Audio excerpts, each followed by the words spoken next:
আরে বন্ধু তোরা এই জায়গায় তোরা কাছে যেতে আসছিলাম। আমি তো কালকে বেরিয়ে ছিল যাবো, তোরা আজকে তোরা দাওয়াত তোরা আমার বাড়ি দিয়ে দিলে পারো। আচ্ছা বন্ধু, তাহলে তোরা থাক, আমি আবার অন্য জায়গায় দাওয়াত দিতে হবো, আমি জায়গা। হ্যাঁ আচ্ছা ঠিক আছে বন্ধু, ওকে। বন্ধু দাও তো দিয়ে গেল, এখন তো মনে হচ্ছে আমার কাছে টাকা পয়সা নাই।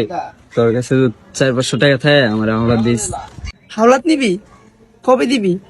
এই তো 2 দিন পরে দিয়ে দিম। 500 টাকা নিবি?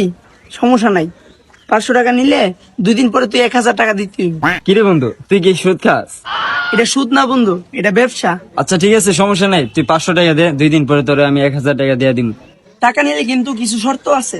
কি শত? তোর জন্ম নিবন্ধনের ফটোকপি, তোর আম্মা আব্বার আইডেন্টি কার্ডের ফটোকপি, তোর ছবি, তোর দাদার মরার সার্টিফিকেট, হ্যাঁ, আর হলো তোর নানির কাবিন নামা, এসএসসি জেএসসি টিএসসি সার্টিফিকেট আর চেয়ারম্যানের সার্টিফিকেট লাগবে। দিতে না আগে দুই কইতে এত কাহিনী করছো কে? শালার দিতে না, এটা তো আমি আগেও জানি। বন্ধু আর কিছু লাগবো তোদের টাকা নিলে? ওই যে বন্ধু মানুষ তো বুঝছিস না, এলিগা ছাড় দিছিলাম। অন্য কেউ টাকা নিলে মরার পরে যে সাইলটা, এই সাইলটাও আমার দিতে হইবে। ও